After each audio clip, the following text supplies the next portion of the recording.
van uniendo, mira, estábamos hablando Elisa, también la de Pedro veo, Guibovich, Pedro, sí. Pedro Guibovich, Pedro Rueda, Sarisa Carneiro, Yari Pérez Marín, Marcos Cortés Guadarrama, que vea aquí en pantalla, todos miembros del equipo de investigación o participantes en el seminario. A todos bienvenidos. Y yo creo que podemos empezar ya, podemos dar paso, ¿no? a la... Sí, claro. Ya han pasado los 5 minutos estos de cortesía. Entonces, yo me alegro muchísimo de la concurrencia. Muchas gracias por asistir virtualmente a este encuentro. Muchísimas gracias a Pedro Rueda por aceptar la invitación a participar. Me siento muy, muy feliz porque hacía mucho tiempo que me interesaba conectar con él y que pudiera colaborar con nosotros. Y esta ha sido una ocasión inmejorable, ¿no? Quizá la única pena es que estaba previsto que él viniera físicamente, pero como decíamos antes, el confinamiento perimetral, este nuevo confinamiento, lo ha impedido, ¿no? Nos habría gustado tenerlo físicamente en la Complutense, incluso teníamos la sala de juntas ya reservada para ello.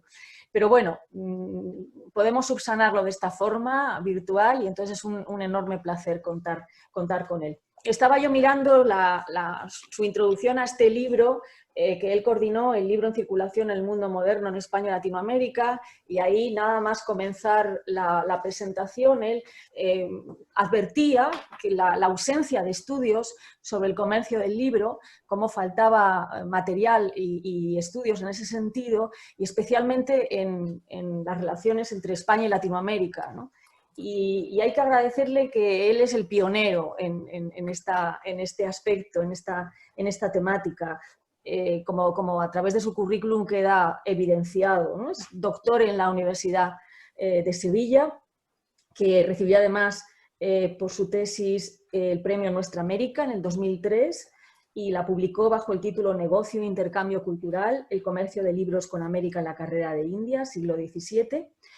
Y en este momento es profesor en la Facultad de Biblioteconomía y Documentación de la Universidad de Barcelona, coordinador del máster en Bibliotecas y Colecciones Patrimoniales en dicha universidad. Es, junto a la doctora Mónica Baró, investigador principal del proyecto Saberes Conectados, redes de venta y circulación de impresos en España y Latinoamérica. Ha estado como investigador en numerosos centros y yo mencionar que ha sido también fellow en la John Carter Brown, lo cual unos años antes que yo, tú estabas en 2008, yo estuve en el 2009, o sea que por nada nos podríamos haber encontrado allí. Pero bueno, los dos somos fellows, eso imprime carácter, ¿no? Y otros seminarios realizados en el Centro Universitario de Investigaciones Bibliotecológicas de la UNAM, en el Centro de Investigaciones y Estudios Superiores en Antropología Social Unidad Occidente en México. Las líneas de investigación que él frecuenta son la historia de la circulación del impreso y las redes de distribución del libro, prestando, como decíamos antes, mucha atención, especial atención al intercambio con América Latina. Los aspectos de catalogación, difusión del patrimonio bibliográfico, es especialista también en el estudio de las marcas de propiedad y el uso de los libros a lo largo de la historia. Y entre sus libros figuran la coordinación del volumen El libro en circulación en el mundo moderno en España y Latinoamérica, la edición facsimilar del Catalogus Librorum o memoria de libros de todo género de facultades que se venden en casa de Diego Crance, publicado en México en 2014, la publicidad del libro en el mundo hispánico, siglos XVII-XX, los catálogos de venta de libreros y editores, también en Madrid, en Calambur, en 2016, y de muy reciente publicación, su edición y publicación del libro, las estrategias publicitarias en España e Hispanoamérica, siglos XVII-XX, en Madrid, Calambur, 2018. Muchísimas gracias por participar con este interesantísimo y atrayente tema, saberes médicos y farmacopeas del viejo al nuevo mundo, libros técnicos y prácticos. Adelante, gracias. Muchísimas gracias. Lo primero de todo, agradeceros la invitación a todos los miembros del seminario, Esperanza, Eva, Paloma, Juan Manuel, a todos los que hoy estáis aquí.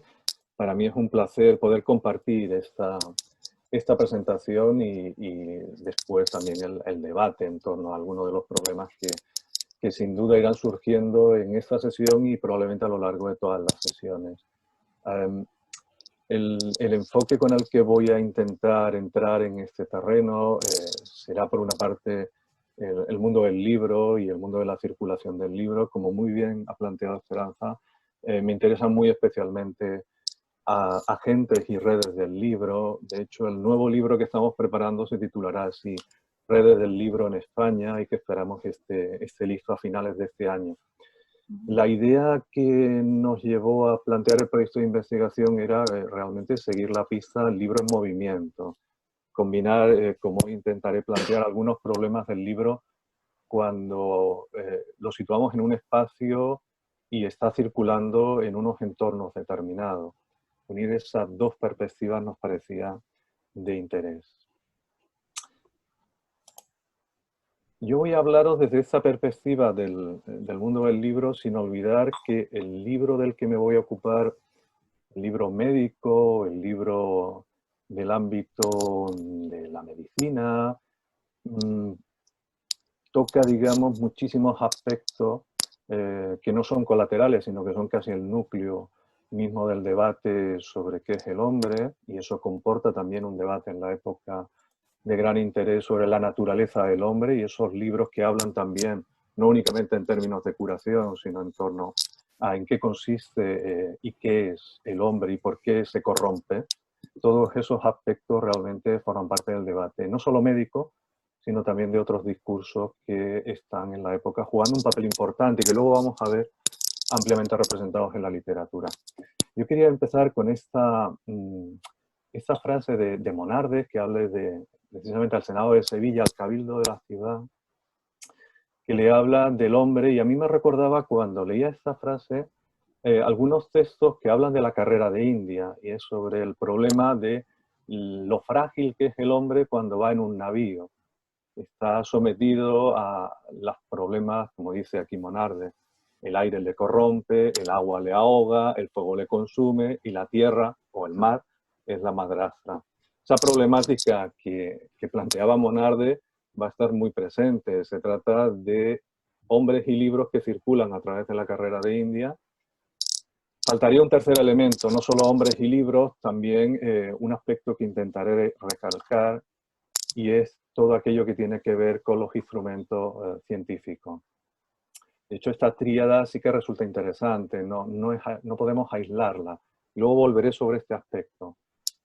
En una reciente exposición en línea preciosa que os recomiendo, que acaban de inaugurar en Lovaina, analizan los cantos de los libros, una cuestión muy del ámbito de la historia del libro, pero muy curiosa. Es una exposición muy interesante que muestra cómo en ocasiones la presencia física del libro en los estantes también revela cosas y muestra intereses, marcas de propiedad, incluso colores que ayudan a organizar el contenido, bien por volumen, bien por temática. En esta imagen aparece precisamente el libro en uno de esos estantes, y el debate científico juega con los dos. Hay un debate científico en la parte inferior que están debatiendo en torno a unos problemas, pero hay una serie de instrumentos con los que van analizando y van, de algún modo, verificando los datos. Libros, objetos y hombres que están en circulación serán los tres problemas que yo intentaré plantear. No lo haré como un historiador de la ciencia. Primera cuestión importante: hay un debate amplísimo, interesantísimo, de renovación de los estudios en torno a la revolución científica y a la ausencia o presencia de la ciencia atlántica o la ciencia en el mundo hispánico en el ámbito de los estudios de historia de la ciencia. Trabajo de Cañizares Ezquerra, los de Juan Pimentel o José Pardo Tomás, que también participará, y que han puesto de manifiesto realmente que era necesario un cambio de perspectiva. Esto ha supuesto un cambio, en cierto modo, del paradigma con el que analizamos la ciencia. No únicamente desde el punto de vista de la historia intelectual, de la evolución de las ideas científicas, sino conociendo la praxis científica también, ¿no? Las exploraciones han sido probablemente las que han dado un mayor juego en este sentido, porque han permitido entender cuáles son algunas de las problemáticas que se plantean. Pero claro, a mí me interesa una problemática algo más específica sobre el libro en circulación. Si tienen oportunidad, el libro de Helge Wen está disponible en línea, lo pueden descargar. Y algunos de estos debates actuales sobre por qué la ciencia se ha convertido en un elemento que permite, desde una perspectiva renovadora, replantear en qué consiste lo que hasta ahora analizábamos como ciencia, y cómo entran en juego otras perspectivas desde el análisis del laboratorio, desde la recepción no solo de las ideas, sino de la praxis médica. Pero claro, a mí me interesa, insisto, una problemática que es el libro en circulación, que es lo que hoy nos ocupa. Esta tesis, defendida en 2007 por Nancy Marquet, también resulta interesante porque revela cómo el interés por la circulación del libro ya empieza a incorporarse a algunos de estos estudios en el ámbito de la ciencia. Fíjense que aquí el capítulo 5 está dedicado a la circulación del libro científico hacia Nueva España. Bien, ya hay un marco global sobre la circulación de saberes en astronomía, en botánica, en el ámbito más tradicionalmente investigado de todo lo que eran los saberes cartográficos. Pero claro, una pregunta que nos hacíamos todos es ¿qué libros están disponibles? Porque no todos los libros publicados en Europa están circulando. Hay una selección. Aquellos que están de algún modo comprando, adquiriendo, facilitando la circulación, están delimitando algunos de los textos disponibles. El hecho de que se incluyera en esta tesis ya un capítulo sobre la circulación del libro científico revela que se están planteando algunas de estas problemáticas, las que a mí me han interesado para entender esos textos en circulación. Si nos centramos en la carrera de India, voy a intentar delimitar las problemáticas y luego las debatimos. En la primera mitad del siglo XVI las fuentes documentales presentan bastantes lagunas y hay un debate entre los historiadores en torno a la recepción de libros en esta primera época. Son muy pocos los registros de navíos que permiten rastrear mercancías embarcadas. Este es uno de los que pude consultar, es uno de los más tempranos, de 1509. Está en el Archivo General de Simancas por cuestiones de participación de la corona, generalmente financiando algunas expediciones o controlando el cobro de impuestos. Fíjense, en 1509 es un boticario en el que este boticario registra toda una serie de, bueno, lo habitual, materia prima para producir medicina y 5 libros de medicina, sin especificar cuáles son. Es una de las referencias más tempranas al embarque de libros médicos en un embarque comercial. Esto querría destacarlo. Vamos a, de algún modo, diferenciar entre los envíos de colecciones o bibliotecas para particulares de aquellos otros libros que entran en el circuito comercial de los libreros. Claro, aquí nos planteamos primera problemática. Cuando empezamos a analizar de la segunda mitad del 16 en adelante las listas de envío, ya nos encontramos con una fuente seriada, una fuente que permite un análisis más sistemático y nos encontramos ya a libreros enviando con cierta frecuencia libros de medicina. Pero no envían grandes cantidades de libros de medicina. Eso es una de las primeras cuestiones interesantes. En los circuitos de intercambio hay algunos lotes pequeños de libros médicos, algunos en latín, y entran en las redes de distribución con bastante más facilidad y probablemente tienen una mayor salida comercial los libros romanceados. Aquellos libros en romance que tratan de cosas de medicina tienen probablemente una mayor posibilidad de adquisición, no solo por los médicos, sino también por los boticarios y por los cirujanos, claro está. Luego esta distinción medicina o médicos y cirujanos también resulta de interés. He elegido un libro que aquí tenemos, que es el libro de Oviedo, que tiene un título muy interesante. Fíjense en el título, es un título muy revelador, ¿eh? Envíos de Luis de Oviedo, del método de la recolección y reposición de las medicinas simples y de su corrección y preparación. ¿Cómo entra este libro en los circuitos de la carrera de India? Lo encontramos en una de las redes de librería. Los libreros Mejía, Martín Tirapu, que aparece en segundo lugar, es un cargador que trabaja y colabora con los Mejía porque es familia suya. Encontramos en 1597, 1603, 1606, 1613 este libro como Oviedo de Botica. Es muy interesante porque el título no dice de botica. Es cuando el librero hace la lista el que califica este libro como de botica, como de preparación de medicinas. Y lo está ligando en cierto modo al oficio del propio boticario. Esto es lo habitual, que determinados libros de romance entren en los circuitos de librería, pero algo que decía antes creo que puede servirnos de marco global. No todos los libros publicados entran en los circuitos de negociación de los libreros en India y no todos los libros están en esos circuitos durante todo el tiempo. Este libro desaparece de las listas a partir de 1613, aparece ocasionalmente. Es decir, los libros tras su edición tienen una cierta vida en el negocio de librería y eso nos permite delimitar cómo se van sucediendo toda una serie de títulos conforme van siendo editados. Primera reflexión, por lo tanto, los libros que entran en los circuitos van a ser solo algunos de los títulos publicados. Primera reflexión interesante, porque no todos van a tener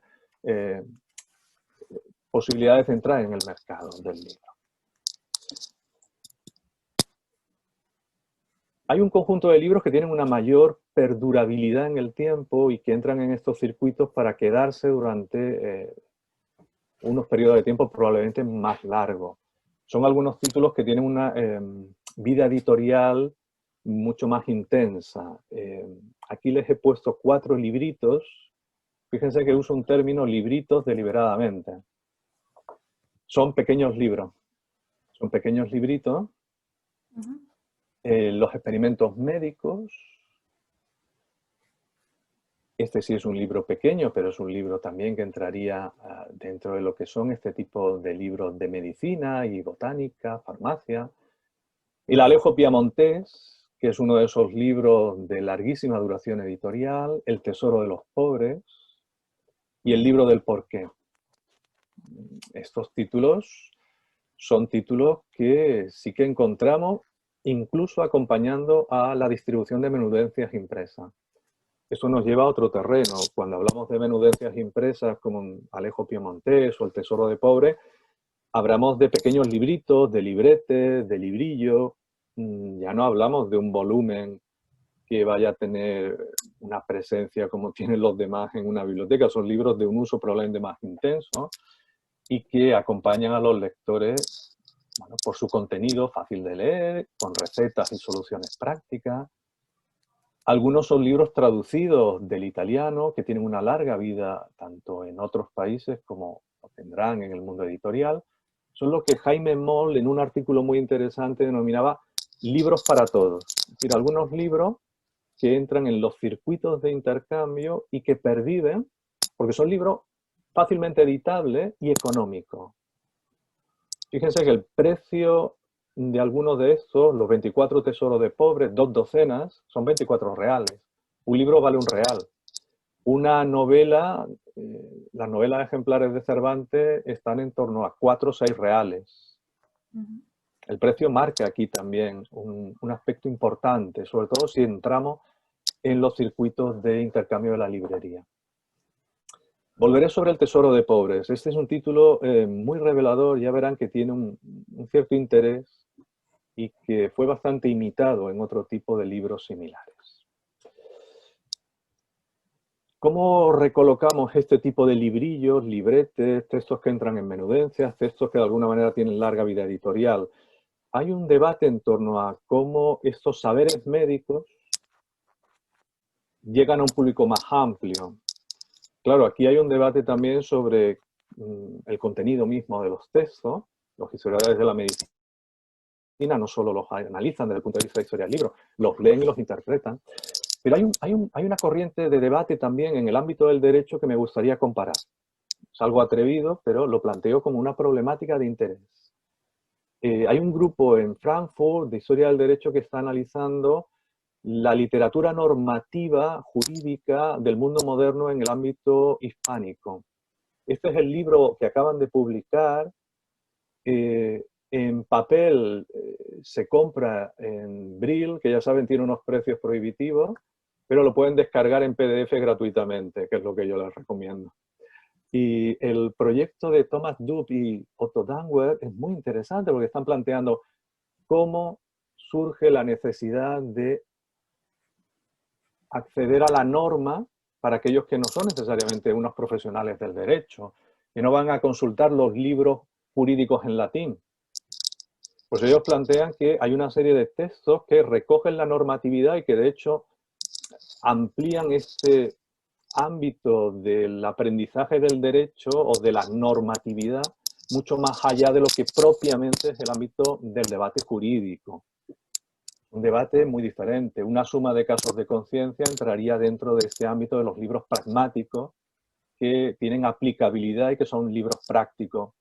Si nos vamos a algunos de los libros que vamos a tratar en el ámbito de los libros en romance de medicina, son libros prácticos también.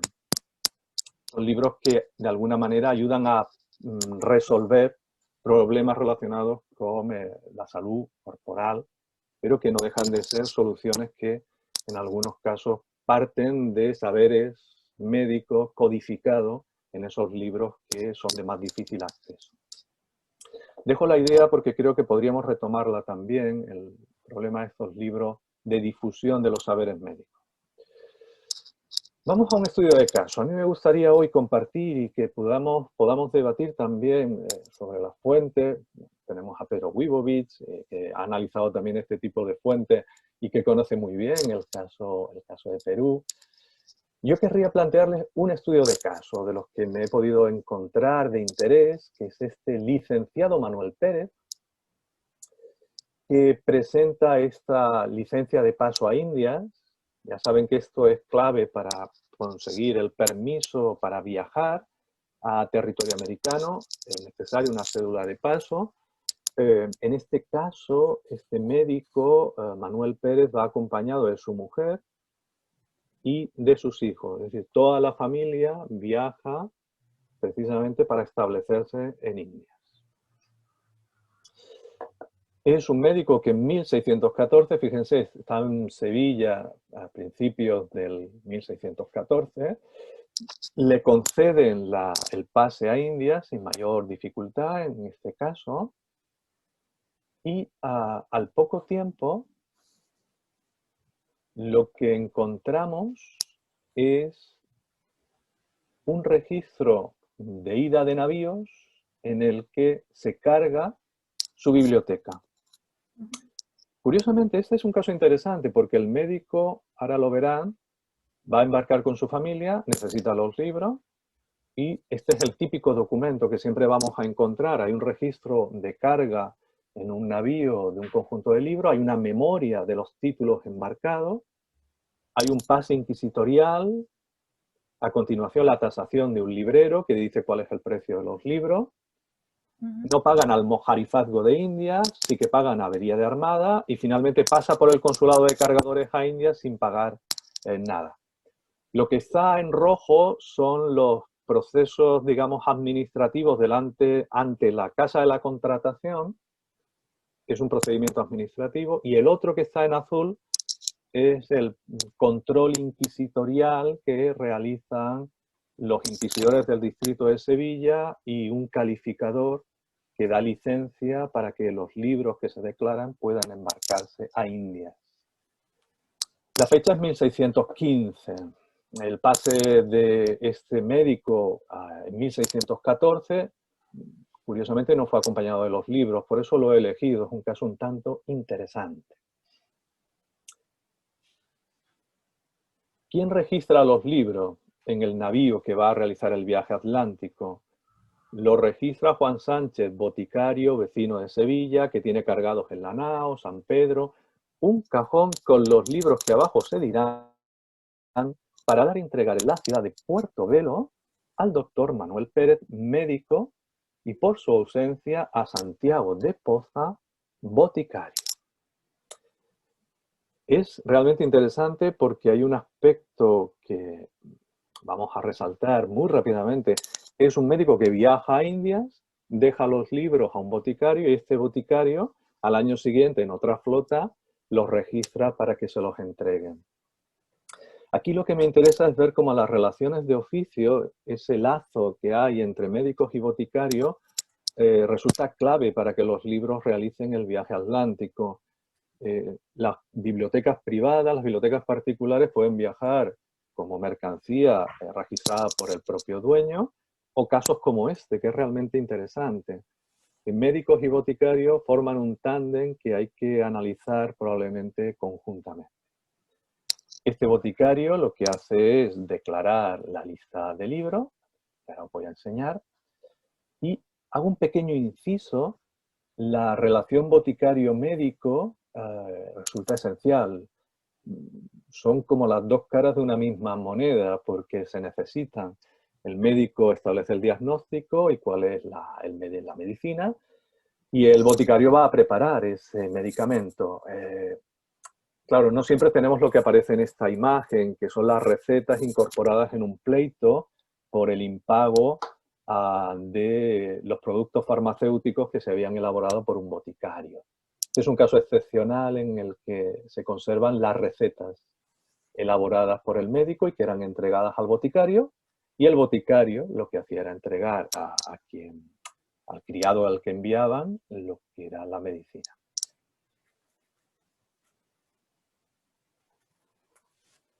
Fíjense que aquí nos cuenta el porqué del envío. Aquí tenemos a Juan Sánchez, el boticario de Sevilla, que dice: vino a esta ciudad este médico y habrá un año y medio, poco más o menos, ya lo vimos que estaba en febrero de 1614, el cual trajo cantidad de libros de su profesión y por mandado de vuestra señoría los metió en esta ciudad. Se refiere a mandado de vuestra señoría del distrito inquisitorial. El calificador de la puerta de la ciudad no vio mayor problema. Bueno, el calificador. En la puerta de la ciudad entraron por la puerta de Sevilla en lo que era la muralla sin mayor problema. Los cuales parte de ellos dexó en mi poder para que se los enviase a las Indias, donde se despachó, y porque ahora hay flota para la provincia de Tierra Firme, donde el susodicho pues quería enviárselos. Fíjense, primera cuestión importante, las relaciones entre médicos y boticarios, que son absolutamente esenciales. ¿Por qué Juan Sánchez envía los libros? Es un boticario que no solo hace este favor a un profesional de la medicina. Juan Sánchez es uno de los grandes cargadores de productos necesarios para elaborar medicinas que se envían en cantidades industriales a territorio americano. Es decir, Juan Sánchez no es meramente un boticario de la ciudad, es un gran cargador de medicinas a India. Lo cual tiene cierta lógica. Los médicos necesitan contar con boticarios que preparen esas recetas que ellos elaboran. Son un tándem imprescindible para que la medicina europea que se quiere establecer en territorio americano pueda funcionar y pueda funcionar tal y como lo hacía en Europa. Por lo tanto, lo que hace este boticario es enviarle esta lista de libros. Es una lista interesante, es una lista bastante, bueno, se corresponde con lo que es previsible en un médico formado en la universidad. Los galenos de Antonio Musa, con los comentarios de Antonio Musa. Vallés, que es uno de esos médicos peninsulares que tiene un éxito extraordinario. De hecho, lleva 3 libros de Vallés, que es uno de los grandes teóricos de la medicina. En esta lista hay bastante obra en latín, es decir, es una biblioteca profesional. Lo decía el boticario Juan Sánchez, son libros de su profesión. Aquí vamos a encontrarnos 21 títulos que corresponden con lo que sería una biblioteca profesional, estrictamente profesional. No hay libros que no sean de medicina. Esto es bastante habitual. Las bibliotecas particulares, en líneas generales, lo que contienen son estos libros profesionales. Aquellos libros poseídos que son guardados y atesorados son prioritariamente los que tienen una utilidad en el ámbito de la profesión médica. Quiere decir que no tuviera otras lecturas, sino que en este caso lo que encontramos son un envío de textos profesionales. Bien, eso sería un modelo de biblioteca particular, una parte probablemente de la biblioteca del médico, que es remitida a India una vez él ha realizado el viaje atlántico. Hay otros libros de medicina en los envíos, ya hemos visto algunos de ellos. Ahora querría presentaros un caso también de interés de los circuitos de intercambio de libro médico en el ámbito de los libreros. Centrándonos en otro estudio de caso, podremos comparar qué tipo de libros son enviados. Os presento aquí 5 catálogos de venta de libros impresos, son muy raros. Para el siglo XVII solo conocemos estos 5 catálogos impresos de libros. Lo habitual son listas manuscritas, pero aquí curiosamente Tomás López de Haro, que era un mercader y librero con familia en Leiden y que se establece en la ciudad en torno a 1662, en 1680 empieza a enviar libros a territorio americano. Empieza a convertirse en un negociante bastante frecuente en las listas de envío y decide imprimir en su imprenta estas listas de los libros que embarca y que vende en Nueva España. Me centraré en la primera de ellas. Quería mostraros el caso del Catalogus Librorum de Diego Crance. Diego Crance es su yerno. Hay una relación familiar con Tomás López de Haro. Eso es bastante habitual. En algunos casos, los negocios familiares son una clave para entender estos circuitos y los agentes que participan en las redes. Aquí lo que vemos es un impreso sin pie de imprenta, pero el impreso es realizado en el taller de López de Haro. Esta imagen de Santa Justa y Santa Rufina al lado de la Giralda fue empleada por Tomás López de Haro en varios años. Es una imagen muy relacionada con el Cabildo Catedralicio, pero que aquí es empleada como un adorno, como una viñeta decorativa. Bien, en este catálogo se organiza una estructura muy interesante. Es una estructura en la que vamos a encontrar una organización de los saberes en teología, derecho, medicina, miscelánea, que incluye todas las obras de humanidades. Toda esta primera parte son libros latinos, son libros en latín. Es decir, está estableciendo una estructura del catálogo muy similar a lo que serían los estudios que se están desarrollando en las universidades, facultades de teología, facultades de derecho, facultades de medicina. Y todo lo que son la formación en humanidades iría en esta miscelánea. Y a continuación incluye los libros en romance. Y los libros en romance son un cajón desastre, ahí hay de todo. Ahí hay una miscelánea global. Hay libros de medicina, de derecho, pero los libros en romance no necesita organizarlos conforme a los saberes académicos, los saberes universitarios, que son los que probablemente sean demandados por un público muy particular. Bien, si entramos al catálogo nos encontramos esta distribución de libros médicos. Es una selección de textos de medicina que presenta algunos intereses muy particulares. Es una lista de gran interés, por eso hicimos un facsímil, porque es una lista muy singular. Hay libros que no son frecuentes en otros envíos a India, son textos probablemente recién llegados a territorio peninsular desde los Países Bajos meridionales para distribuirse en América, y hay un montón de nuevas ediciones recién publicadas, e incluye algunos libros, como ven, de medicina en folio y de medicina en cuarto y octavo. Esto es muy habitual en los catálogos de venta. Hay muy pocos libros de medicina en el conjunto. Los más voluminosos son los de teología y derecho, lo cual es también muy revelador de las expectativas de venta del catálogo. Simplemente por ofrecer una aproximación muy rápida al catálogo, destaco solo un libro, el de Boyle, La paradoxa química. Es conocido, Robert Boyle, es muy conocido en la historia de la ciencia y sin duda es un personaje de gran interés desde el punto de vista de la historia de las nuevas ideas científicas. Estamos en 1680, están despertando los movimientos de los novatores, precisamente, y lo cual es un momento casi de debate realmente clave en el ámbito de la medicina. Todas estas cuestiones de la nueva ciencia médica y los debates que se están produciendo realmente tienen un valor extraordinario. Pero ya digo, son obras en latín para un público especializado, destinadas a médicos en ejercicio o en formación. Este catálogo tiene mayoritariamente libros en latín, lo cual indica a quién se dirige, cuál es el objetivo de venta de este librero Diego Krantz. Y tiene una circunstancia muy particular este catálogo, y es que cuando llegó el Diego Krantz a Puebla de Los Ángeles, comenzó a vender libros, y los lectores que compraron esos libros llegaron a delatar al librero Diego Krantz, al comisario inquisitorial. El comisario inquisitorial juega un papel clave. El comisario permitió la venta de los libros en Puebla de Los Ángeles. De hecho, le cedió un espacio para que vendiera los libros. El propio comisario facilitó que pudiera realizar la venta. Uno de los delatores es Carlos García Durango, que es un bachiller médico o de la Facultad de Medicina.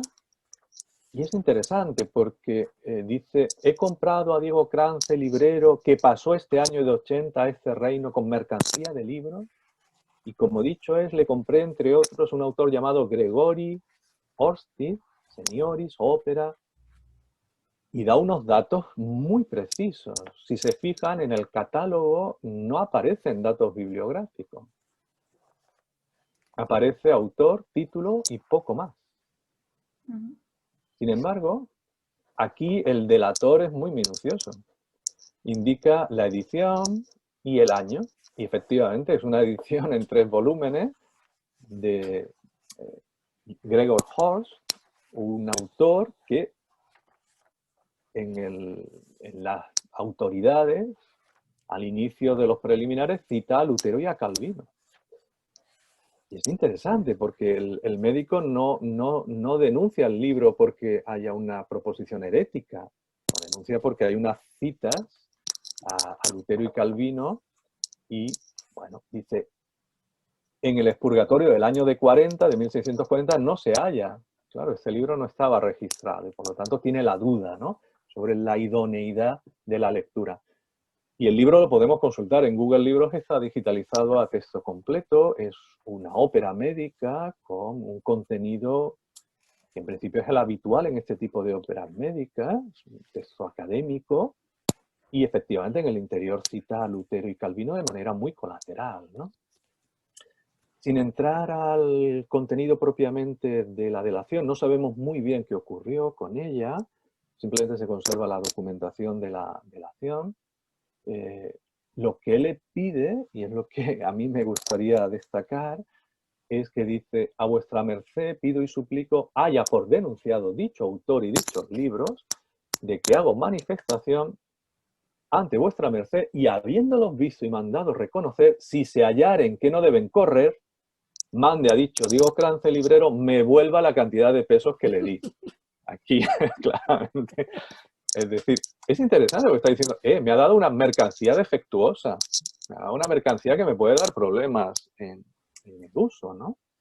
Una cuestión de conciencia, delato al libro para garantizar que de ese modo queda salvaguarda mi acción, digamos, de delación, ¿no? Pero, si se lo tiene que quedar el comisario inquisitorial, que me devuelva los pesos que pagaron. Este catálogo, a continuación, tiene unos libros en romance. Y en esos libros en romance también incluye obras muy interesantes. Volvemos a la problemática del inicio. Aquí hay libros que son profesionales, pero que son libros romanceados. Los libros de cirugía, como el Calvo de cirugía, Daza de cirugía, en menor medida Redondo, pero Calvo y Daza son 2 de los autores más habituales en tratados de cirugía. Y la Albeitería de Calvo, que también es un libro seminaria que tiene un gran interés. Pero ya ven que aquí están mezclados la vida de Palafós, el Dioscórides de Laguna, otro clásico del ámbito de la botánica, pero también muy consultado por boticarios y médicos, pero está junto a la conquista de Nueva España. Y está todo absolutamente sin un orden, lo cual tampoco es tan extraño en este tipo de listas de venta. Pero ya ven que aquí tenemos como varios casos de libros profesionales, pero en romance, que pueden tener un público más amplio. En la lista, también en una de esas páginas, aparece este libro, La vida de Gregorio López, que es un autor conocido, pero sobre todo esta biografía tuvo un gran éxito. Sin entrar ahora de lleno en el personaje, que es un personaje que seguro que les suena, Gregorio López es un anacoreta del que se ha trabajado muchísimo, porque es un personaje muy singular y tienen ocasión de leer esta vida. Es una vida aventurera muy interesante, muy peculiar, ¿no? La de Gregorio López se dedicó durante un tiempo a atender a los pobres en un hospital, donde también había plantas medicinales, y parece que él, bueno, sin unos conocimientos médicos, sin una formación propiamente de medicina, colaboraba, como se solía hacer en los hospitales, en la buena muerte. Pero aquí hay una curación espiritual, no únicamente una curación del cuerpo, la doble curación, por decirlo así, de un hospital. Pero sobre todo la atención al alma del posible difunto para una buena muerte, que es una de las claves. La vida de Gregorio López cuenta la biografía, pero en la edición de 1727 de Madrid, si se fijan en la portada, dice a que se añaden los escritos del Apocalipsis de San Juan, es decir, un comentario al Apocalipsis, y tesoro de medicina del mismo siervo de Dios, Gregorio López. No es casualidad, no hay un título que no esté bien puesto y fino. Siervo de Dios, porque intentan hacerlo beato.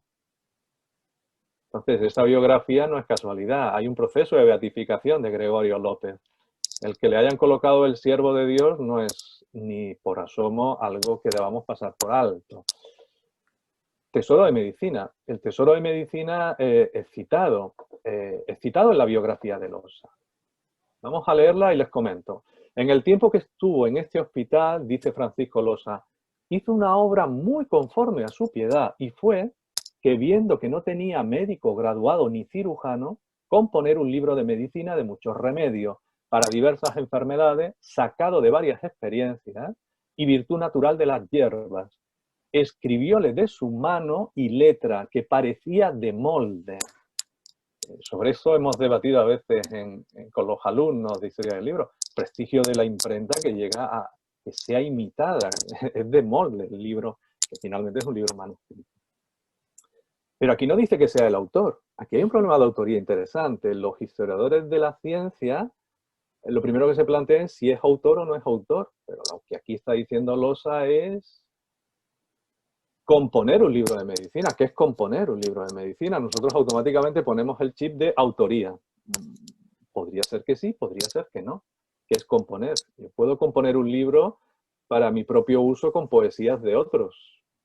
Y estoy haciendo una construcción de un libro para mi uso, pero no necesariamente soy el autor. Componer un libro de medicina no necesariamente quiere decir hacerlo.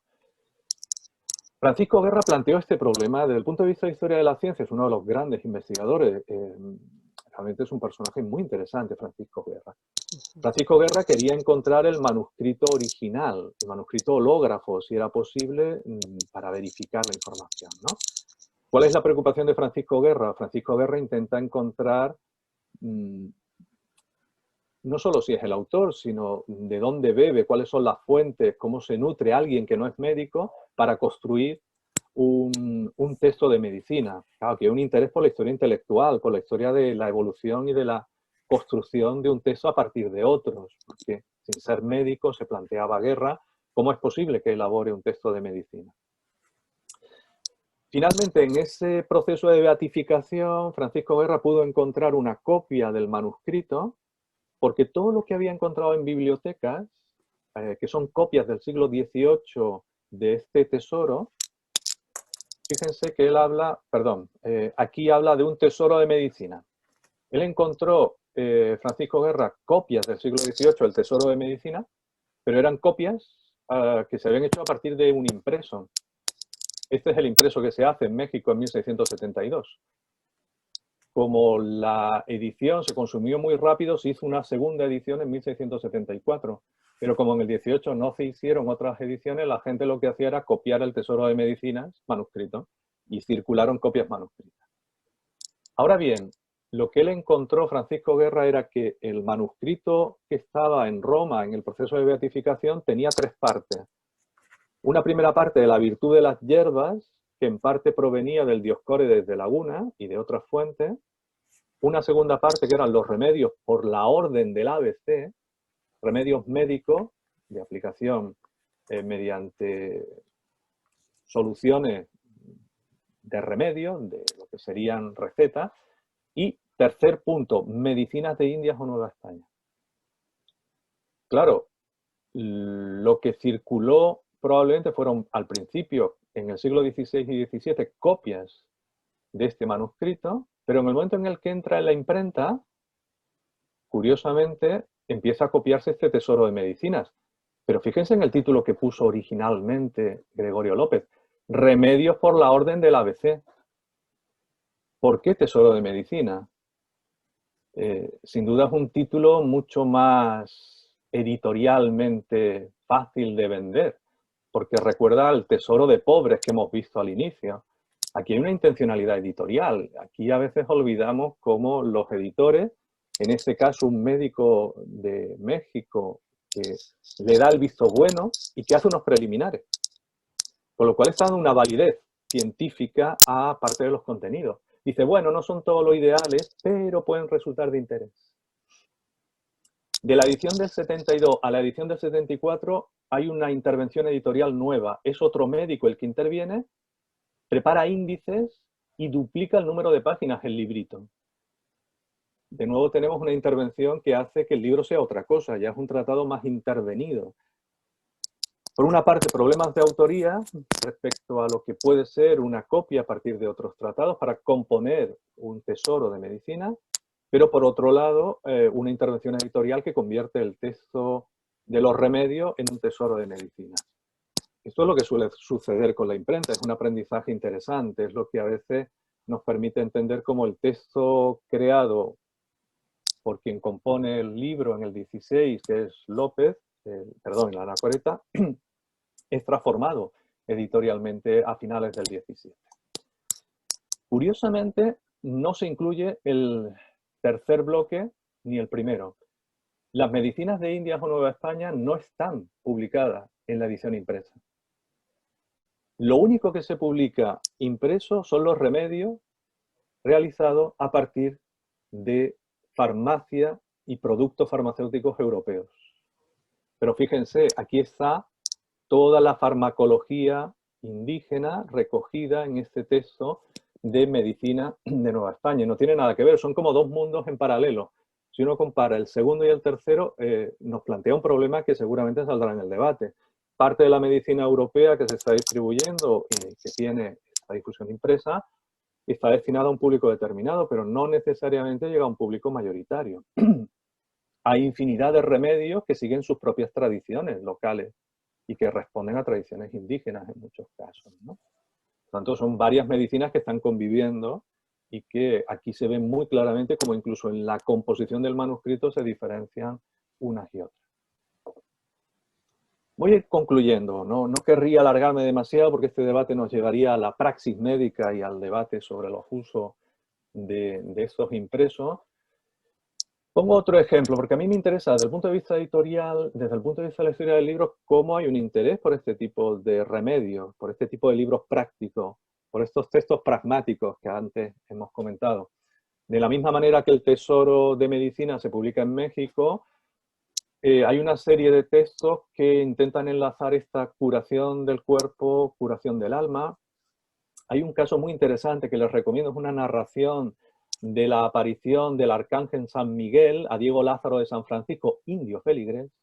Todos nos centramos en la Virgen de Guadalupe, pero para entender estos fenómenos hay mucho más.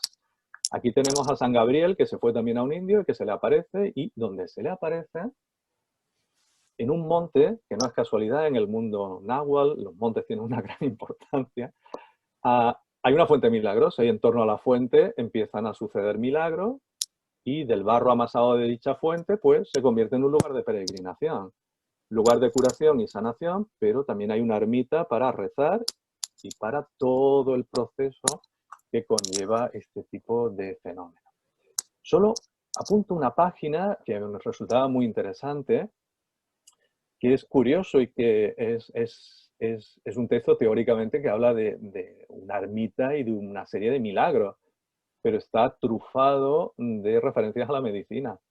Aquí plantea un problema sobre las aguas de América, es decir, plantea la impugnación a Hipócrates a partir de la observación de que las aguas que nacen al austro o al mediodía, pues que no son malísimas, como decía Hipócrates, al contrario, son milagrosas. Mira por dónde la naturaleza americana es benefactora y no, como decía Hipócrates, un problema porque eran malas y no podían remediarlo. Aquí entramos en un terreno interesante. En América pueden suceder fenómenos muy, muy curiosos. Estos días estaba leyendo a Pedro Wibowitz en el libro, porque comparto con él el haber sido Premio América, y estaba leyendo su libro sobre censura, libros e inquisición en el Perú colonial, y se plantea este problema igualmente. El problema de la impugnación que puede ser dada en territorio americano de esos saberes médicos heredados, ¿no? Él citaba un texto de Juan Jerónimo Navarro, Sangrar y purgar en día de conjunción, que era una diatriba contra la tradición de que en determinadas fases de la luna no se podían realizar sangrados. O sea, dice no, y lo cuestiona radicalmente, ¿no? Por lo tanto, vamos a encontrarnos unos debates y unos planteamientos que hay que intentar contextualizar en el ámbito propiamente americano, si no, no acabaremos de entender en qué consisten estos debates. Ahora sí que voy a ir concluyendo con este último caso. Quería plantearos otro de estos pequeños impresos, similar al tesoro de medicina, que son los remedios fáciles para diferentes enfermedades, apuntados por el padre Pablo Klein, un jesuita, que Mojarro considera, bueno, es el primer libro de botánica y farmacología que se publica en Filipinas, en Manila, en 1712. Es un pequeño librito en octavo y es interesante porque volvemos a la misma situación. Allá donde no hay médicos profesionales y donde hay una necesidad de conocer los posibles remedios, este tipo de pequeños libritos pueden ayudar a solventar las dudas en torno a qué hacer y cómo remediar una enfermedad. Decía en los preliminares que lo elabora este texto y lo manda a la imprenta porque dice que había un cuaderno manuscrito que anda en manos de muchos, de algunos remedios caseros, y para solventar que no todos tenían acceso a esa copia o que se corrompía por las copias manuscritas. Es muy interesante también. Es decir, para mantener, digamos, el texto y poder garantizar que acceden a él con garantía, pues se acaba imprimiendo este librito práctico. Es un libro muy funcional para resolver problemáticas muy concretas, ¿no? Planteaba este jesuita que bueno, existe una dificultad en el diagnóstico y que cuando no hay médico hay que intentar delimitar cuáles son los posibles remedios, ¿no? Pero quedémonos con esa idea. Determinados libros están destinados a ese tipo de público más diverso porque son libros prácticos, tienen una aplicabilidad en muchos casos. Bien, pues hasta aquí, no quiero alargarme más. Muchísimas gracias.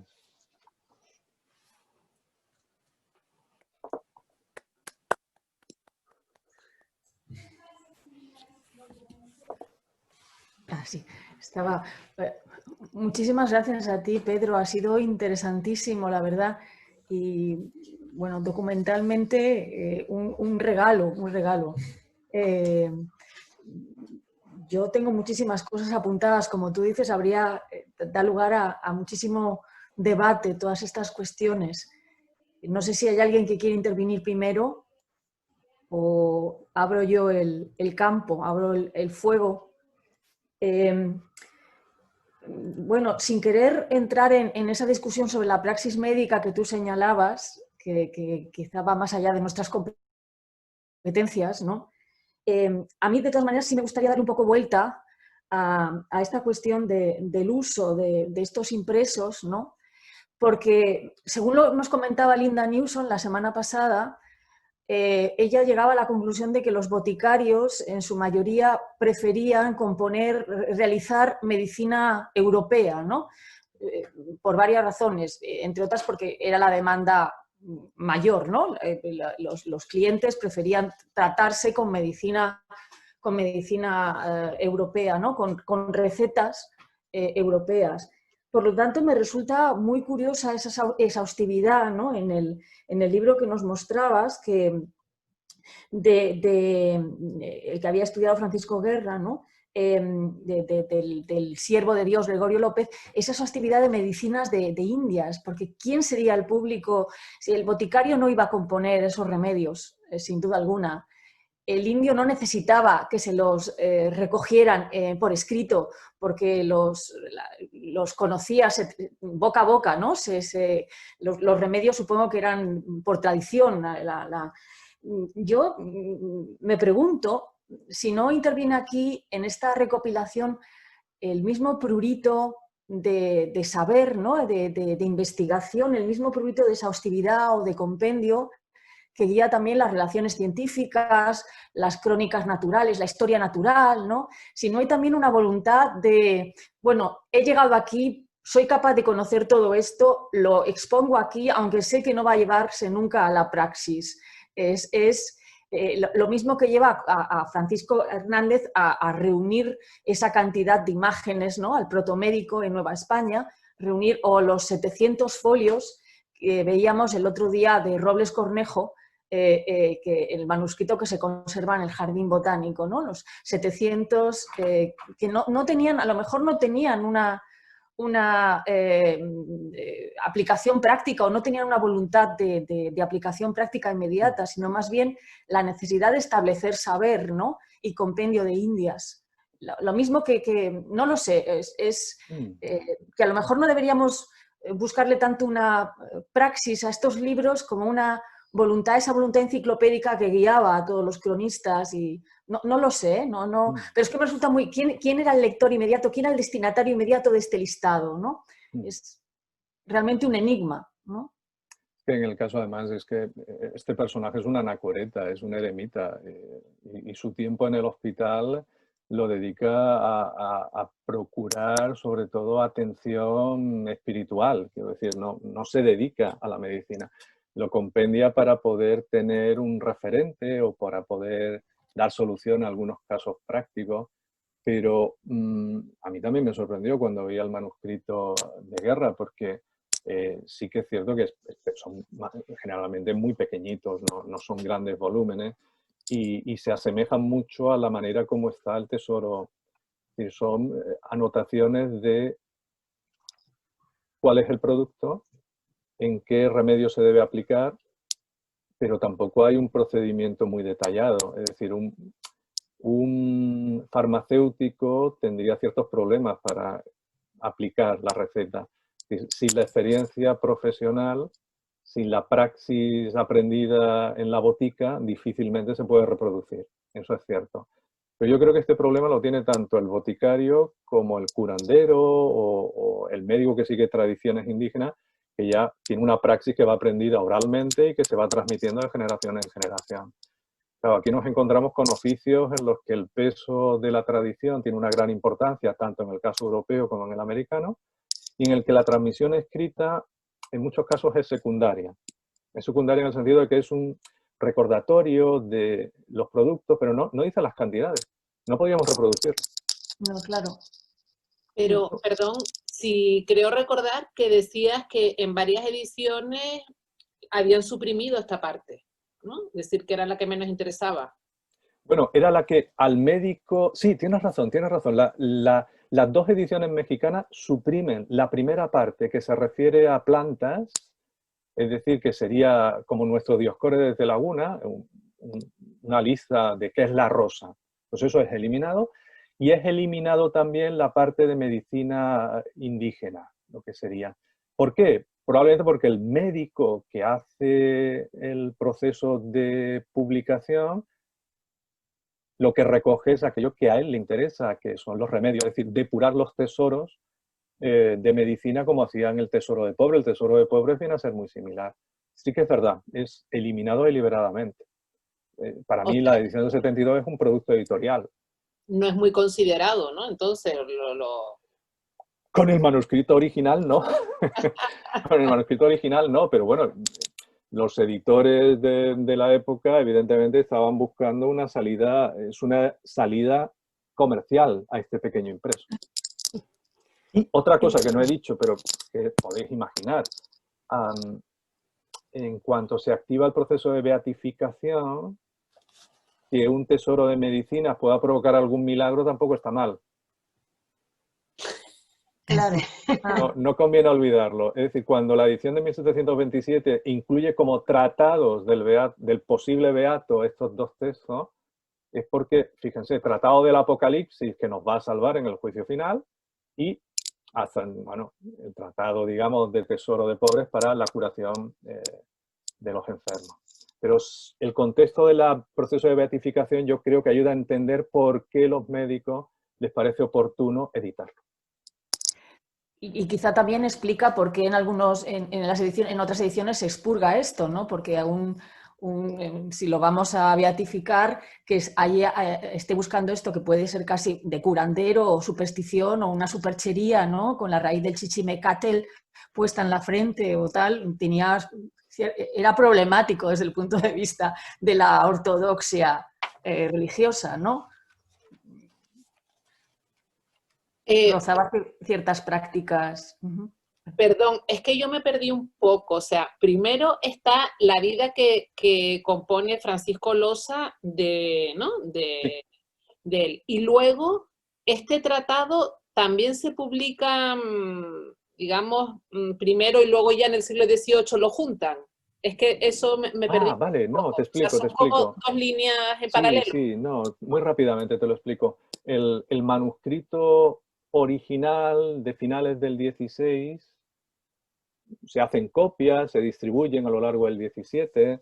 Una de esas copias debió caer en manos de un médico interesado en el proceso de beatificación y selecciona el bloque únicamente de los remedios europeos para imprimirlo. Y una vez se imprime, en el 18, las copias que circulan ya no son del tratado del 16, sino a partir de la mexicana, de lo que hace el médico para el proceso. O sea que en realidad las medicinas estas de Indias nunca se imprimieron. Las imprime, o sea, las rescata Francisco Guerra cuando encuentra el manuscrito. Vale. Así es. Sí, yo quería comentar viendo los textos que nos has mostrado y bueno, fascinada absolutamente por este despliegue de documentos, muchos de ellos efímera, como esas recetas verdaderamente maravillosas. Poder verlas así ha sido un lujazo.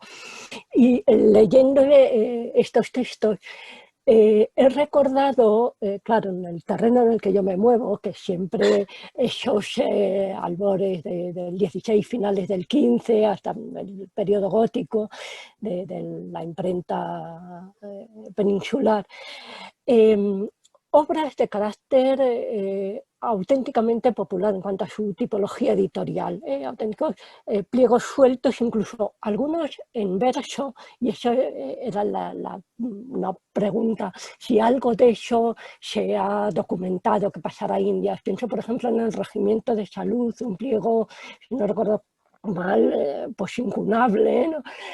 Muy raro, que es una recopilación, un tratadito práctico de remedios para que se aplicara a falta de boticario o a falta de sangrador o de cirujano sangrador, ¿no? Y es curioso ver que que se redactó en verso. Pero concretamente estos remedios me han recordado a las probadas flores romanas del bachiller Alonso de Trasmiera, que editó espléndidamente nuestro llorado colega y amigo Víctor Infante, y que también, como el tesoro de pobres, que no debemos olvidar, se publicitó como obra del Papa Juliano Juliano y como una labor casi misericordiosa, ¿no? Impulsada por el propio Papa, pues inundaron las imprentas estas peninsulares, y no sé si estas flores romanas también se tiene constancia de que pasaran a India, pero desde luego el tipo de redacción, eso, sin especificar cantidades, os leo, que tengo a mano la edición de Víctor, por ejemplo, dice: para guarecer el romadizo o uno que no pudiese fablar, toma 3 granos de incienso blanco la tarde cuando te vas a dormir y trágalos enteros con agua y úntate los pechos con aceite de enebro y fazlo por 3 tardes y serás presto guarecido, y es probado. Por lo tanto, tampoco este tipo de obras podemos pensar que estuvieran destinadas a los profesionales ni de la farmacia, ni botecarios, ni médicos, sino, como muy bien decías, estas obras para todos. Yo quería comentar que el problema fundamental de la primera mitad del siglo XVI es la ausencia de fuentes. Pero yo creo que no lo he dicho, pero tienes razón en una cosa importante: los regimientos de sanidad, y que incluyen cómo debe comer un caballero, cómo debe comportarse, y que realmente incluyen en ocasiones cuestiones que serían más de nutrición hoy día, pero que tienen una gran importancia para la salud, y que en ese sentido sí que hay una parte de los primeros textos que empiezan a circular, que tienen un público más general, que no es un público tan especializado, y creo que por aquí podríamos plantear algunos problemas interesantes, ¿eh? Claro, documentalmente no podemos saber si este tipo de textos circularon habitualmente, porque no hay demasiada información de la primera mitad del 16. Yo estoy seguro de que sí, porque viendo lo que los Kronberger editan, pues cada uno de estos libros, ellos los editan. Sí, sin duda los debieron enviar a América. sí, sí. Me sorprendería que no enviaran sus libros cuando enviaban los de caballería sin ningún problema.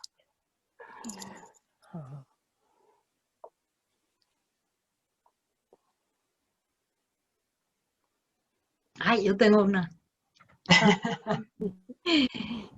Bueno, buenas tardes hasta España. Yo estoy en México y muchas gracias a la maestra Esperanza por haber organizado estas pláticas, y muchas felicidades al maestro Pedro Rueda. Bueno, quisiera hacer una pregunta sobre la posible influencia del Códice Florentino, de la historia de las cosas de Nueva España, de Sahagún, en el tesoro de medicina. Si hay algún registro de que hay alguna influencia. Yo he leído lo que comenta Francisco Guerra. Francisco Guerra plantea una hipótesis a partir de los naturalistas de finales del 16 más conocidos y algunas fuentes que pasan del latín al castellano, es decir, no sería tanto esa influencia del códice, sino de otras fuentes europeas que se van retroalimentando. Pero bueno, yo no he seguido la pista con tanto detalle como Guerra.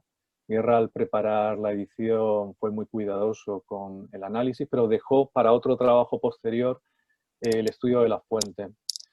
Claro, aquí no conocemos suficientemente de dónde extrajo la parte de medicinas de India o Nueva España. No lo sabemos suficientemente. Teóricamente estaba rodeado de informantes locales. Eso no debiéramos olvidarlo. Es decir, tiene en su entorno una comunidad indígena importante y que además acude habitualmente al hospital y que está familiarizada con esos remedios, no con los europeos. Y probablemente eso también influiría en este tipo de recopilaciones, que tiene un interés evidentemente extraordinario. Toda la terminología que emplea y las maneras como se procesan habría que mirar de dónde proceden, pero del Códice Florentino no lo veo tan directamente relacionado por el tipo de contenido tan breve, tan ajustado a la aplicación probable de resolución de la receta. No es tan narrativo, no construye un discurso tan elaborado en torno a la enfermedad. Simplemente son remedios. Tengámoslo en cuenta, no es un tratado médico al uso, es un tratado de remedios. Muchas gracias. Yo tengo una pregunta. Perdón. También quisiera intervenir, Adelante, si se me deja. adelante. No, por favor. Perdón, yo tengo una pregunta que puede resultar elemental para todos ustedes, porque veo que son todos especialistas en el tema. Yo no. Yo trabajo en literatura contemporánea y entro en esto por un texto que estaba leyendo de mediados del siglo XX, ambientado en el Pacífico colombiano. Yo estoy hablando de la Universidad de Cartagena en Colombia. Y nombra el libro de Madame Fouquet. Entonces, busqué, por medio de ella, es que entro a toda esta cuestión de la medicina, todo lo que tiene que ver con lo empírico, que es apasionante, pero yo quisiera saber cómo puede ser que, de qué manera se pudo haber llegado a este libro, porque lo busqué, por suerte está en línea, y ella habla de que es un libro para ahorro de médicos, cirujanos y botica, además para todos los pobres, para curarle a todos los pobres, todo género de males. ¿Cómo llega esto? ¿Es utilizado, es conocido en el siglo XVII, el libro de Madame Fouquet en América? Si hablamos del 17, no tengo referencias del paso a América del libro, lo tendría que revisar, pero hay muchísimos libros que pasan con el matalotaje, con lo que es el conjunto de bienes que uno lleva consigo en el viaje. Entonces, los libros que uno lleva consigo y que no declara como mercancías, para el siglo XVII no hay obligación de declararlo. En el 18 empieza a hacerse más sistemático y hay listas de libros particulares que se llevan con el conjunto del equipaje. Pero lo tendría que verificar. Ahora sí, el único nombre de una escritora femenina que me aparece de inmediato y que tiene un interés extraordinario es Sabuco. Doña Oliva Sabuco. Doña Oliva Sabuco. Doña Oliva Sabuco es muy interesante, es un caso muy interesante. Volvemos a las relaciones familiares. Oliva Sabuco es una mujer que escribe un libro, y escribe un libro sobre el título es muy revelador, Nueva filosofía de la naturaleza del hombre. El título es fascinante. Nueva filosofía, nada menos, de la naturaleza del hombre. ¿Por qué tiene gran interés para nosotros? Porque su padre era un boticario. Y en este libro se habla de todos los problemas. Claro, la naturaleza del hombre es una naturaleza de su corrupción mortal. Y todos los problemas de cómo regenerarla y toda la problemática que hay en torno a este problema, ¿no? Y es muy interesante, se lo recomiendo porque es un libro de diálogo.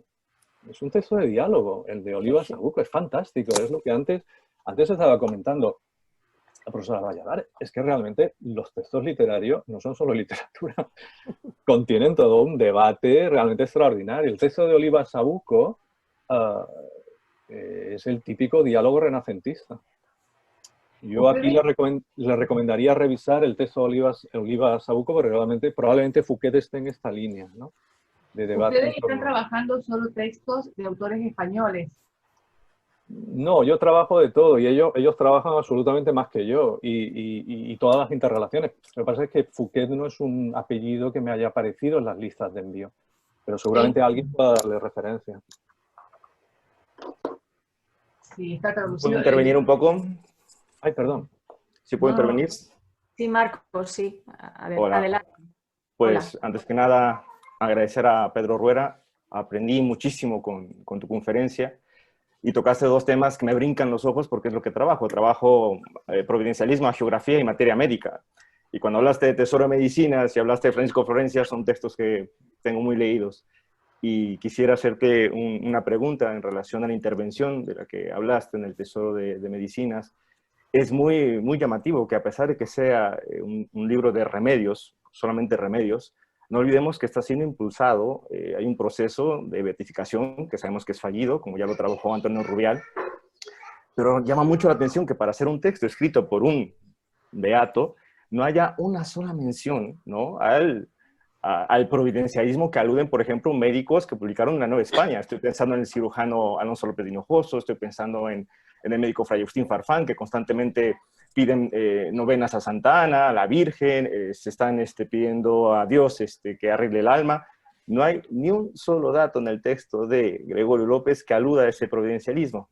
Y eso me llama mucho la atención con lo que usted acaba de comentar, que eliminaron toda la parte de los remedios prehispánicos, quizá para tratar de apoyar este texto, se apoya exclusivamente en la medicina europea, no hay nada en él que arrastre algo que impida la canonización de este personaje. Sin embargo, el texto no intervinieron, no pusieron nada de, pues, por el alabado sea Dios, que se apliquen estos remedios o algo por el estilo. No sé si tiene algún comentario al respecto.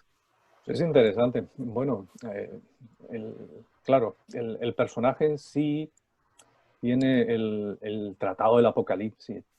Aquí sí que es donde él, un lego, alguien que no es teólogo, que escribe un texto sobre el Apocalipsis. Claro, es bastante atrevido. Y aquí es donde yo creo juega un mayor papel esta problemática del providencialismo o la problemática realmente de la salvación, porque finalmente el texto es leído en ese terreno por los que hacen el comentario. El comentario, la censura teológica del libro, porque sí que lo leen teólogos para admitir que se ha editado. En la parte de los remedios tiene razón, no hay invocaciones, no hay alusiones a ningún acto, digamos, sobrenatural, curiosamente. Sí, pero vuelvo al planteamiento inicial.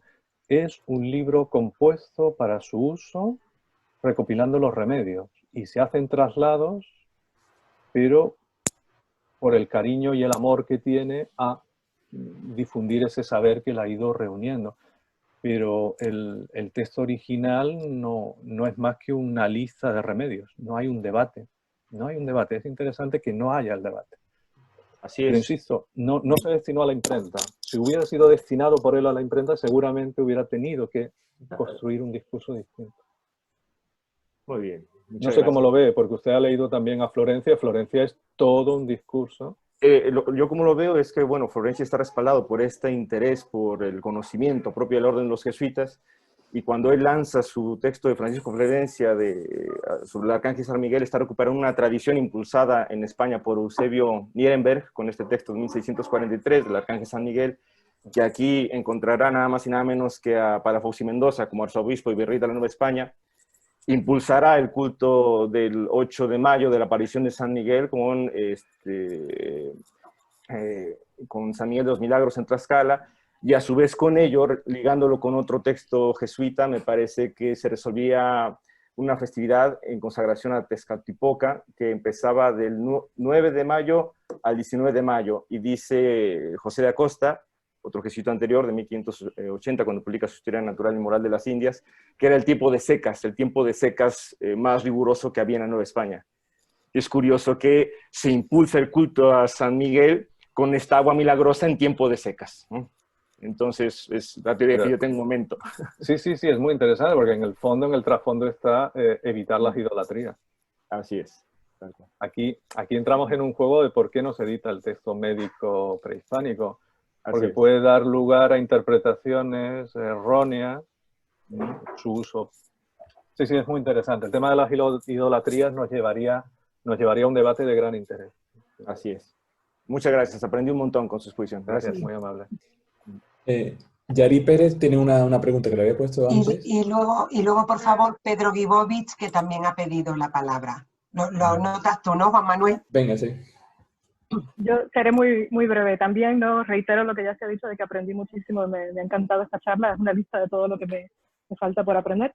Y quiero preguntar precisamente sobre esta idea que planteabas al principio de estos textos en movimiento, y me pareció también interesante la respuesta que dice la pregunta anterior del caso de Saúco, precisamente porque Sabuco es un excelente ejemplo de esto que tú planteas, ¿no? El texto de ella se publica en el 87, y ya en 1591 Juan de Cárdenas, en Los Problemas y Secretos, está hablando de este texto de Sabuco, así que es otra manera de rastrear esta lectura rápida de que se publica un texto de Melissa y ya apenas unos años después hay alguien en México que dice me lo he leído, ¿no?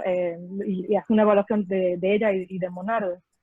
Pero por ahí mi pregunta, ¿no? O sea, con esta relación que tú exploras de los boticarios unidos a los médicos y esos circuitos para el comercio de libros, ¿recomendación, alguna noticia de cómo hacer esto a la inversa, ¿no? Porque yo, por lo menos el rastreo que hago de los textos del siglo XVI de medicina que circula en Europa, siempre es una cosa como muy por accidente, que me topo con un nombre o con una firma que reconozco en algún texto, en alguna colección, pero ¿hay algo en el tipo de trabajo que tú haces documental que puedas reconstruir de manera, aunque sea parcial, si alguna de esta información, sobre todo la publicada o ya bien en manuscrito, que se produce en México, llega de alguna manera a Europa?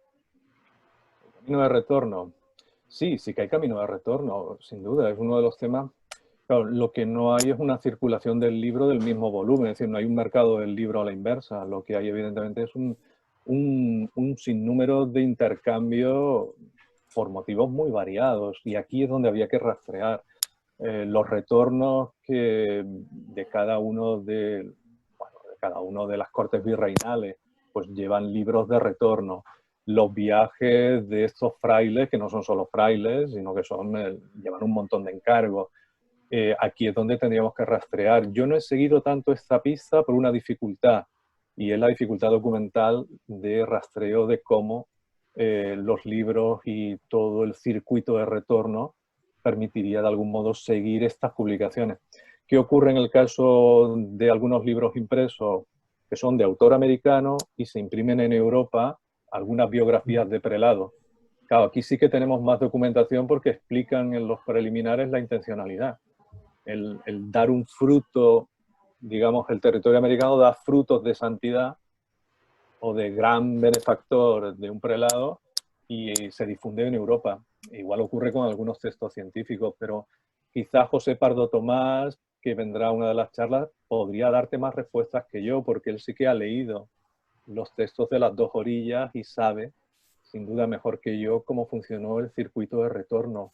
En el ámbito científico ha sido más analizado, pero si lo hacemos de una manera más global, probablemente haya otras pistas. No tengo una respuesta clara, solo planteo la dificultad que tiene el análisis del retorno. Yo quería hacerte una curiosidad, pero enlazando un poco con esto del retorno. La delación del libro de Gregorio Horst llegó a buen puerto, quiero decir, ¿sabes si se incluyó después en el índice?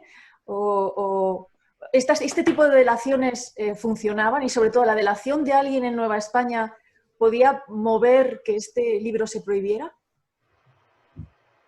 Podría ocurrir, pero lo veo muy difícil, muy complicado. Es que además cada distrito inquisitorial puede funcionar de una manera distinta. Eso Pedro podría decírnoslo claramente. Hay ciertas dificultades, porque además el ritmo de los índices inquisitoriales es distinto. Ahí hace una referencia al documento al de 1640, el siguiente, si no me equivoco, es de 1707. Claro, son casi... 47 más, años. son del 40 al 7. Son casi 50 años. Sí. La delación se perdía por el camino, ¿no? Sí. Bueno, podía llegar, pero ¿qué ocurre? No, lo interesante es una muy buena pregunta, porque claro, hay otra delación, no es una, son dos. La otra delación es de un jurista. Es decir, un médico y un jurista, los dos grandes ramas profesionales denuncian libros, y en el otro caso es porque aparecía Vinnius, que es un jurista del mundo protestante, igual que este Horst, que es un hombre del mundo protestante. Esa es la sospecha. No parece que hubiera mayores problemas, porque Diego Crance unos años después sigue yendo y viniendo. Era un viajero que no tuvo dificultades más que puntualmente. ¿Qué hicieron la red de libreros? No volvieron a enviar a su familiar, nunca más lo enviaron con libros, lo enviaron con otras mercancías. Y Diego López de Haro contrató a un mercader de la carrera de India, que era capitán, que conocía muy bien los tejemanejes y que podía introducir los libros prohibido o no, con mayores facilidades. Nunca volvió a tener problemas. Probablemente, claro, lo que hizo fue cambiar la red. La red ha sido detenida, hay un corte muy claro, no lo vuelven a enviar con libros, simplemente cambian la manera. No vuelven a declarar libros recién publicados en las listas. Seguramente los ocultan. Eso es lo interesante del caso.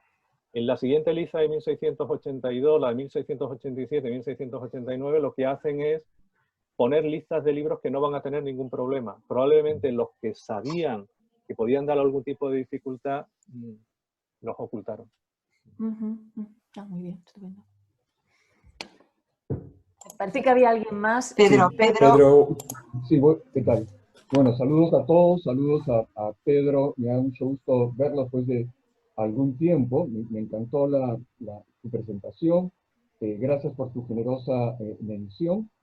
Y mientras te escuchaba, me vino a la memoria, bueno, en fin, hice una reflexión acerca de los textos manuscritos, ¿no? Usualmente, bueno, hablamos de la circulación del libro y asociamos el libro al texto impreso. Y algo que me está interesando mucho en tiempo a esta parte es la circulación de los libros manuscritos, ¿no? O las copias manuscritas de texto. Tú en un momento de tu charla has mencionado, ¿no?, que ante la escasez de algunos ejemplares, estos eran copiados. ¿Has podido determinar o has podido encontrar referencias a copias manuscritas de algunos textos, algunos tratados medicinales, en el trabajo que estás haciendo? Pues sería interesantísimo. La verdad es que sería muy, muy interesante. No he seguido suficientemente. Lo que tengo son pistas indirectas. Ocasionalmente en algún inventario que aparecen algunos tratados manuscritos. Pero claro, no sabemos cuándo se realizaron esos tratados. Lo que sería necesario es visitar las bibliotecas que conservan estos manuscritos y verificar. Yo ese trabajo no he podido hacerlo. No he trabajado directamente con los manuscritos, pero poder conocer mejor en qué momento son copiados, por quién y de qué manera son usados sería clave. Pero no tengo demasiadas pistas. Para el 18 se están haciendo algunos trabajos ahora sobre bibliotecas particulares. Quizás alguno de esos trabajos acabe dando algunas pistas. Pero sospecho que los manuscritos no entran de la misma manera en el circuito de almonedas y en el circuito de compraventa. No sé tu sensación, pero normalmente las compraventas hacen referencia más a libros impresos que a libros manuscritos. Estos libros manuscritos no entran del mismo modo, al menos no se venden, no se describen con tanto detalle en las ventas. Claro, es una suerte de circuito paralelo, porque por ejemplo en los procesos de fe se habla mucho, se copian textos, ¿no? Textos de astrología judiciaria y textos similares. Entonces, claro, hay que volver la mirada a otro tipo de documentos para tratar de identificar, ¿no?, los canales de circulación de estos textos manuscritos. Nuevamente, felicitaciones, Pedro. Gracias. Pedro, me aprovecho. Bueno, en lo mismo que han dicho, ¿no?, el resto de los colegas, que muchísimas gracias por la conferencia que nos has dado y por lo muchísimo que hemos aprendido y por el mundo que nos abres, ¿no? O sea, porque es como ¿no?, una buena película de misterio casi, ¿no? Siempre hay alguna pista que te puede llevar, ¿no?, a encontrar lo más insospechado. Era cuando hablabas de lo del retorno y a lo mejor por lo que comentaba José Pardo también, ¿no?, me puedes decir, pues, pregúntale a José, que a lo mejor él lo sabe, porque comentabas que hablaba de, ¿no?, que él trabajaba las dos orillas. Pero me ha entrado la curiosidad, ¿no?, las listas que hay, bueno, lo que tú comentabas, las listas que se decoran, que no se decoran, por lo que decías de Cranber, lo que pongo y lo que no pongo. Pero las listas que se hacen desde aquí para viajar allá, ¿no?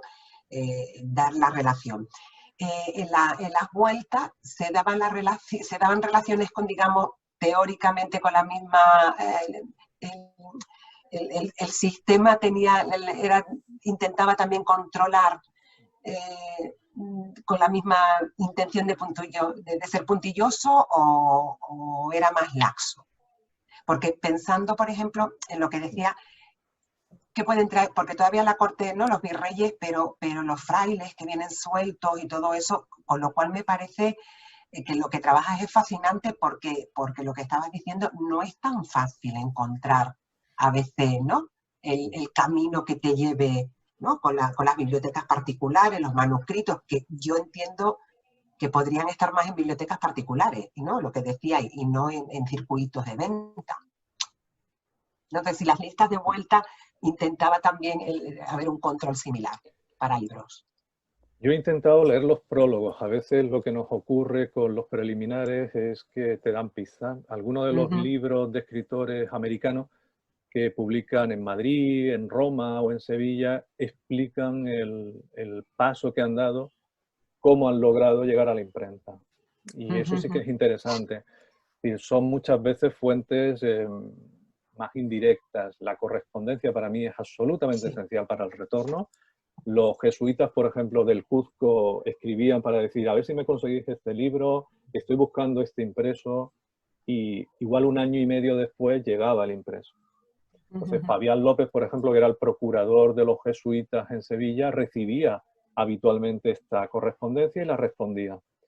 Leyendo esa correspondencia se entienden los retornos. Los retornos son peticiones muy concretas, a libros que se están buscando por algún motivo. Y luego la circulación de manuscritos, que es lo que para mí es difícil de reconstruir, porque ya digo, solo cuando el libro consigue llegar a la imprenta tenemos unas pistas seguras, pero sabemos que ante el Consejo de Indias se presentaron algunos textos que no llegaron a obtener autorización para imprimirse. Esa es la segunda fuente. El Consejo de Indias es un filtro y en ocasiones no permite o restringe o no da licencia. Los libros que tratan de temas de Indias deben pasar por el Consejo. No se ha trabajado suficientemente esta fuente informativa. Leer las reales cédulas del Consejo de Indias es pesadísimo, que son, imaginaros, miles. Y para los primeros años del 16 los archiveros ya las tienen bastante más descritas y entonces sí que hay pistas. Pero claro, es el circuito oficial cuando hay alguien que pide algo, cuando hay una petición de licencia, ¿no?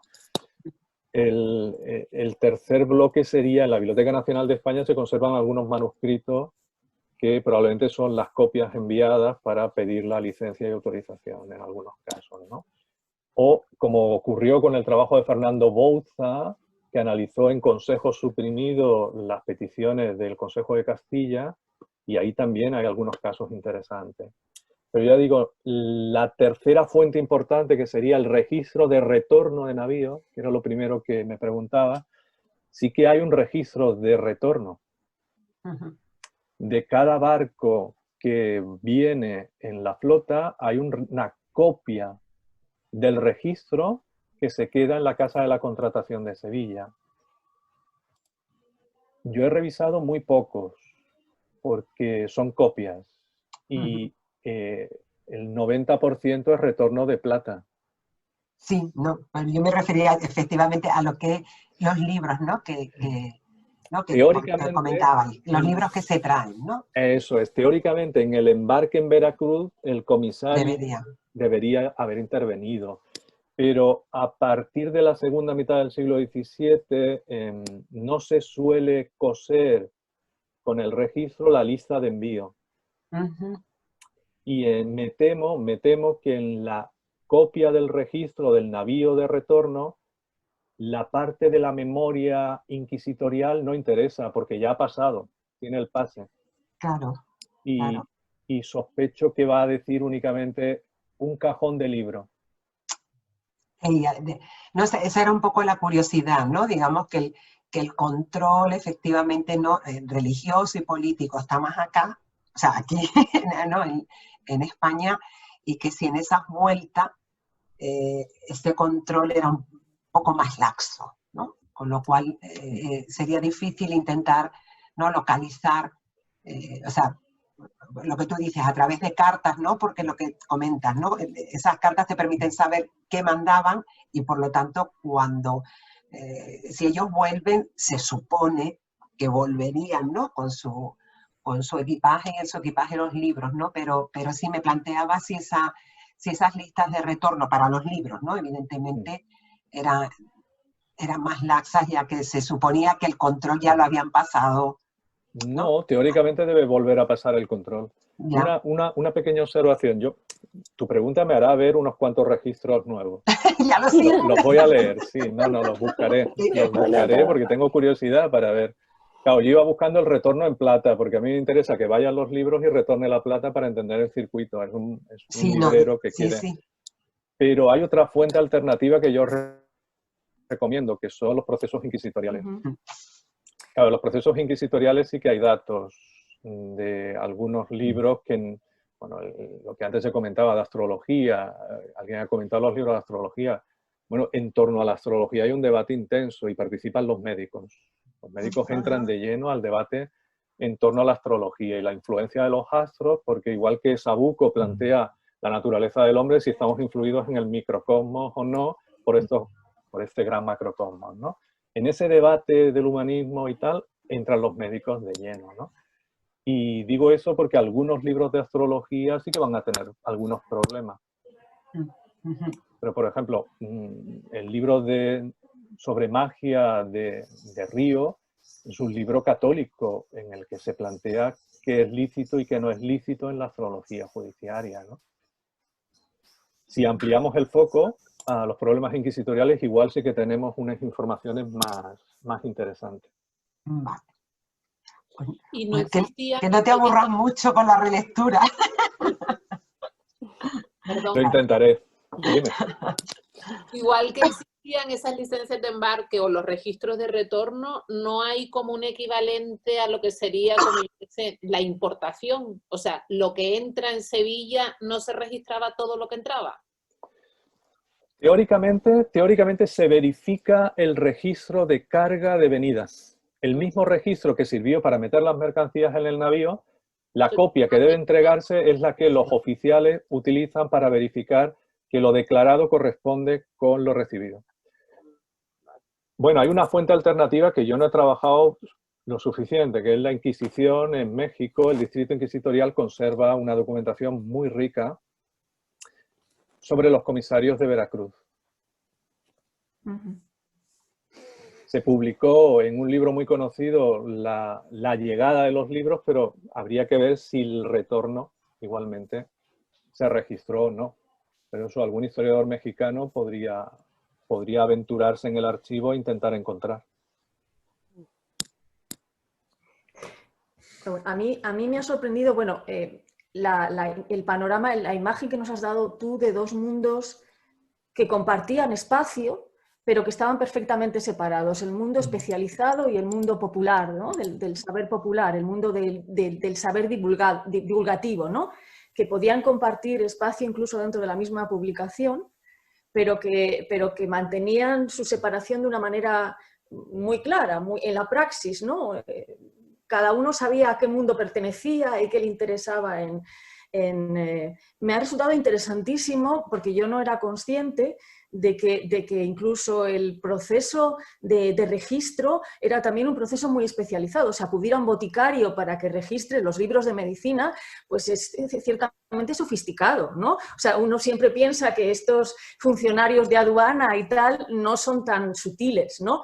Pero, y lo que tú señalabas también, que además este boticario Juan Sánchez era cargador de medicinas, o sea que el médico Manuel Pérez sabe a quién se lo entrega. O sea, es un mundo reducido, pero con contactos, un circuito perfectamente establecido y organizado. Con lo cual, me resultaba muy interesante esa organización de saberes que tú habías visto en el catálogo de Diego Grance, ¿no? Que tú señalabas, de libros en latín, que son claramente los especializados, libros en romance, como una miscelánea de saberes no especiales, era obvio, ¿no? Esa distribución, y que redundan esta imagen de dos mundos muy separados, separados, que comparten espacio, no se pelean, cada uno tiene su sección, ¿no? O sea, una sensación como muy organizada la que me has proporcionado, no sé si es cierta o no, pero yo quería preguntarte, ¿esta distribución de este catálogo es muy habitual? ¿Es muy prototípica? ¿La encuentras en más sitios o es única de Diego Grance? Porque no me quedó claro lo que señalabas. Sí, bueno, lo que ellos hacen es muy interesante. Que, claro, ellos, como libreros, lo que intentan es crear una estructura de saberes ya preexistente. Y esa estructura ya se había dado en catálogos anteriores, catálogos de la Feria de Frankfurt, catálogos de los editores de Venecia. Imitan una estructura de saberes que viene dada por las grandes bibliografías. No lo inventan. Se apropian de la idea de que hay una serie de saberes académicos y esos saberes académicos se agrupan en disciplinas que son como preestablecidas, ¿no? Las grandes cátedras.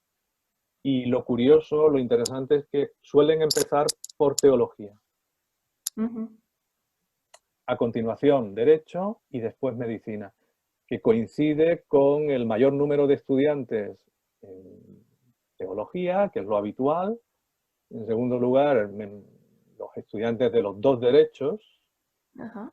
Algunos catálogos sí que diferencian derecho civil y derecho canónico, pero lo hacen intencionadamente para dirigirse a un público más especializado.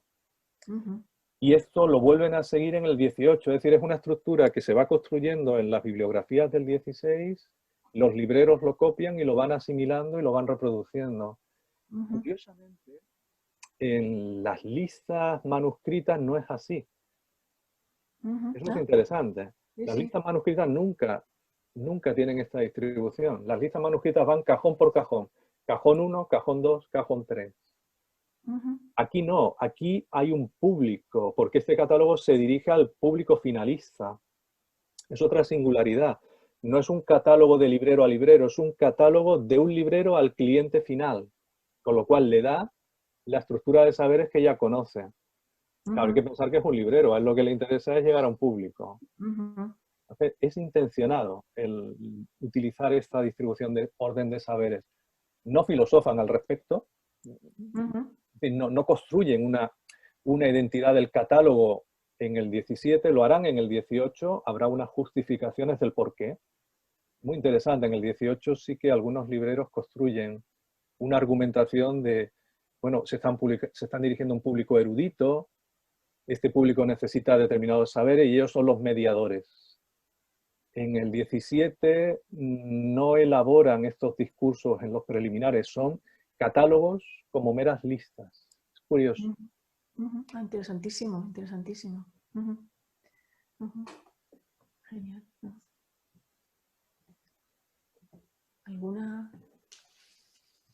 ¿Alguna pregunta más? Hay que aprovechar. Hay que aprovechar. Estamos deprimiendo. Hemos exprimido bien porque, bueno, llevamos casi más de 2 horas, ¿no?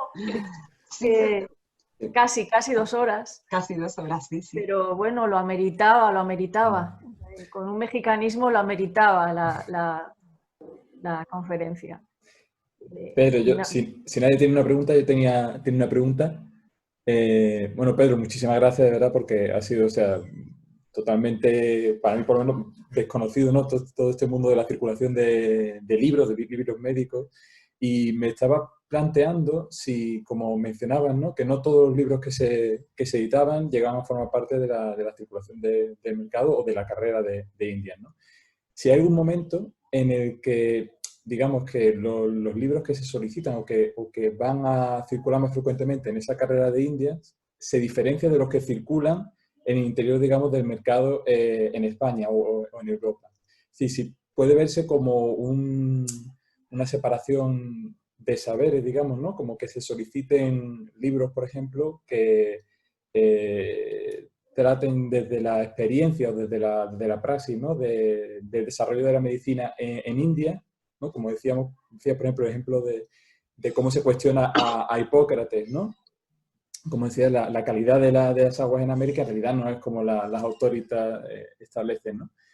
Entonces, un poco por saber si se van solicitando libros que reflejen de mejor forma, ¿no? esa experiencia médica en India, o si digamos que siguen siendo pues, prácticamente lo que podemos encontrar en circulación en España.